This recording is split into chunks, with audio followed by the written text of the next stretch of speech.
आज हम जानेंगे कि एंकाइलोजिंग स्पॉन्डिलाइटिस में टोटल हिप रिप्लेसमेंट करना चाहिए या नहीं, और अगर करना चाहिए तो कब वो कंडीशन आती है जब हमें वो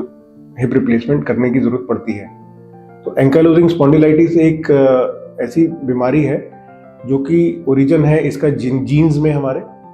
और ये बीमारी लिगामेंट्स और स्पाइन और बड़े बड़े जॉइंट्स जो होते हैं जैसे हिप जॉइंट और स्पाइन के जॉइंट्स, छाती के जॉइंट्स, इस बीमारी को अफेक्ट करती है और हमारे शरीर में जनरली स्टिफनेस लेके आती है। जॉइंट्स को जब ये इन्वॉल्व करती है तो हिप जॉइंट इसमें सबसे कॉमनली इन्वॉल्व होते हैं, और हिप जॉइंट आर्थराइटिस की स्टेज से जाते जाते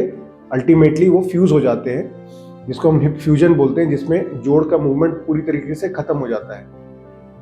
तो हिप रिप्लेसमेंट जरूरत पड़ती है जब एडवांस्ड आर्थराइटिस होता है, या मतलब जोड़ बहुत आगे तक जाके घिस चुका है या फिर जोड़ जाम हो चुका है।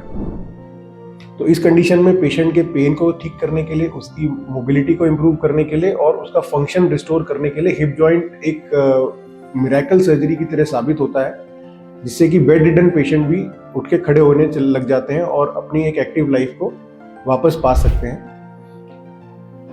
अक्यूट स्टेज में जब एंकाइलोजिंग स्पॉन्डिलाइटिस होता है और उसका फ्लेयर अप होता है, जब वो पेन बहुत सीवियर है, तो उसका कंट्रोल मेडिकल कंडीशन के द्वारा किया जाता है, और एक रिमेटोलॉजिस्ट जो जोड़ के डॉक्टर होते हैं, जो दवाइयों से जोड़ की कंडीशंस का इलाज करते हैं, उनकी सहायता लेते हुए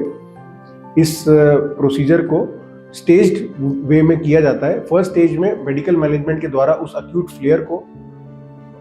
और डिजीज एक्टिविटी को कंट्रोल किया जाता है दवाइयों के द्वारा, और जब डिजीज एक्टिविटी नॉर्मल हो जाती है, लो ग्रेड में आ जाती है, पेन कम हो जाता है because of flare of the disease, तब पेशेंट को स्टेज वे में नी रिप्लेसमेंट के लिए, हिप रिप्लेसमेंट के लिए प्रिपेयर किया जाता है। हिप रिप्लेसमेंट के बाद जैसे कि दूसरे पेशेंट्स में हम करते हैं, एंकाइलोजिंग वाले पेशेंट्स को भी हम नेक्स्ट डे से चला देते हैं। इनमें रिहेबिलिटेशन थोड़ा लंबा चाहिए होता है क्योंकि जोड़ों में वैसे भी स्टिफनेस रहती है, तो फिजिकल थेरेपिस्ट की मदद के द्वारा ज़्यादा लंबे समय के लिए और ज़्यादा समय के लिए पेशेंट के साथ मेहनत करते हुए जोड़ों को चलाया जाता है, पेशेंट को चलाया जाता है, और 1.5 से 2 महीने में पेशेंट ऑलमोस्ट इंडिपेंडेंटली बिना किसी सहारे के वॉक कर सकते हैं। बेड से बाहर आना, बेड पे वापस लेटना, करवट लेना, ये सारी चीजें वो डे 1 या डे 2 से शुरू कर लेते हैं, टॉयलेट ट्रेनिंग अपना शुरू कर लेते हैं।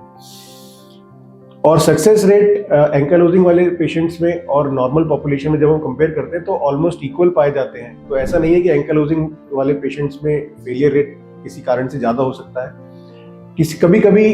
आप अपने डॉक्टर से जब मिलेंगे और आपकी कंडीशन का पूरा एग्जामिनेशन करते हुए, स्टेज का एग्जामिनेशन करते हुए, कभी ये हो सकता है कि आपके हिप में जो इम्प्लांट्स हो वो किसी तरीके के स्पेशल इम्प्लांट की जरूरत पड़े आपकी बोन की क्वालिटी को देखते हुए।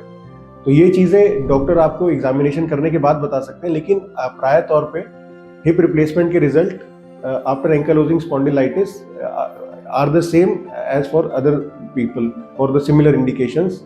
in younger patients. Thank you.